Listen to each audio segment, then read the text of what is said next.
nor is a man bred for banquet halls and handshakes. I do not come to you speaking the rehearsed language of polished politics.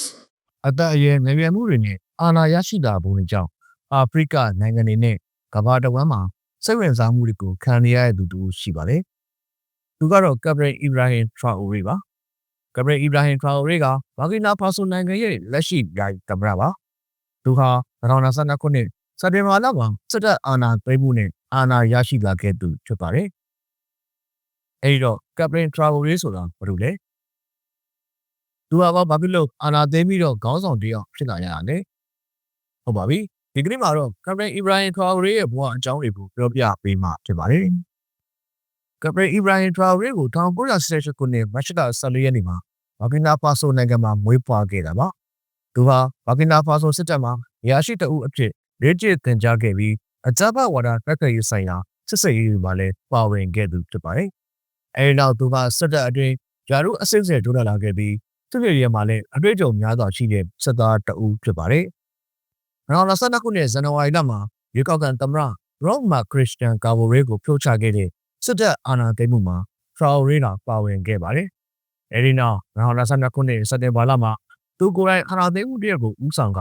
ယာယီသမ္မတပေါ်ဟင်နရီစန်တာအိုကိုတာမီဘာကိုဖြုတ်ချခဲ့တာဖြစ်ပါတယ်။အာဏာသိမ်းခဲ့ရခြင်းကတော့အကြမ်းဖက်အဖွဲ့အစည်းတွေကိုထိရောက်စွာမတိုက်ခတ်နိုင်တဲ့ယာယီသမ္မတကိုမကျေနပ်လို့ပဲဖြစ်ပါတယ်။ထရာအိုရီကဘာကီနာဖာဆိုအစိုးရရဲ့အကြမ်းဖက်ဝါဒကန်ထရီဖြစ်ခြင်းပုံနဲ့ပတ်သက်ပြီးမကျေနပ်မှုတွေရှိခဲ့ပါတယ်။သူကအစိုးရကအကြမ်းဖက်ဝါဒကိုတက်ပြတ်ဖို့လုံလောက်တဲ့အရေးယူမှုတွေမလုပ်ခဲ့ဘူးလို့ယုံကြည်ခဲ့တာပါ။ဒါအပြင်ယာယီသမ္မတပေါ်ဟင်နရီစန်တာအိုကိုတာမီဘာဟာလည်းအကြမ်းဖက်အဖွဲ့တွေကိုကောင်းစွာမတိုက်ခိုက်နိုင်ဘူးလို့ထရာအိုရီကယုံကြည်ခဲ့ပါတယ်။သူဟာနိုင်ငံကိုပုံမကောင်းမှုနဲ့ဦးတည်ရာစီကိုဦးဆောင်တော်မှုအတွက်အာဏာသိမ်းခဲ့တယ်လို့ပြောခဲ့ပါတယ်။ဘာကီနာဖာဆိုနိုင်ငံရဲ့လုံခြုံရေးအခြေအနေဟာမတည်မငြိမ်ဖြစ်နေပြီးအကြမ်းဖက်အဖွဲ့တွေရဲ့တိုက်ခိုက်မှုကိုမထိန်းချုပ်နိုင်တဲ့အတွက်အဲဒီအခြေအနေကိုထိန်းချုပ်ဖို့ဒိုးစားခဲ့ခြင်းဖြစ်တယ်လို့သူကတော့ပြောပါတယ်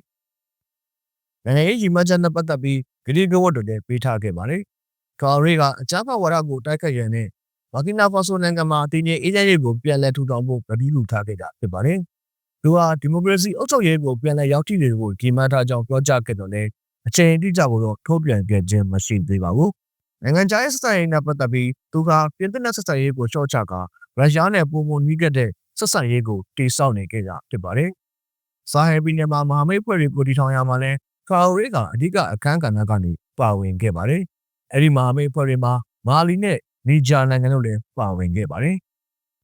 ထရာအိုရီက၎င်းရဲ့အသက်အရွယ်ငယ်ရမှုနဲ့အာဏာရရှိတာပုံတွေကြောင့်အာဖရိကနိုင်ငံတွေနဲ့ကမ္ဘာတစ်ဝန်းရဲ့စိတ်ဝင်စားမှုကိုလည်းခံခဲ့ရပါတယ်။ထရာအိုရီဟာဘာကီနာဖာဆိုနိုင်ငံကိုအကြမ်းဖက်ဝါဒကင်းစင်သောတည်ငြိမ်အေးချမ်းသောနိုင်ငံအဖြစ်ဦးတည်စေဖို့ကြိုးစားနေခဲ့ပါတယ်။ဒါပေမဲ့လည်းသူ့ရဲ့အနာဂတ်နဲ့ဘာကီနာဖာဆိုနိုင်ငံအတွက်အစီအစဉ်တွေကတော့မရေရာသေးပါဘူး။ထရာအိုရီကအကြမ်းဖက်အဖွဲ့တွေကိုတိုက်ထုတ်ဖို့နိုင်ငံတော်ကိုတည်ငြိမ်စေဖို့နဲ့စစ်တပ်အုပ်ချုပ်ရေးကနေဒီမိုကရေစီအုပ်ချုပ်ရေးကိုပြန်လည်ပြောင်းလဲဖို့အဓိကထားလှုံ့ဆော်နေကြတာဖြစ်ပါတယ်။ဒါပေမဲ့လည်းလက်ရှိဘာကီနာဖာဆိုနိုင်ငံရဲ့အခြေအနေတွေကြောင့်အနာဂတ်ကိုတော့တိတိကျကျခံမှန်းဖို့ခက်ခဲနေပါသေးတယ်ခင်ဗျာ။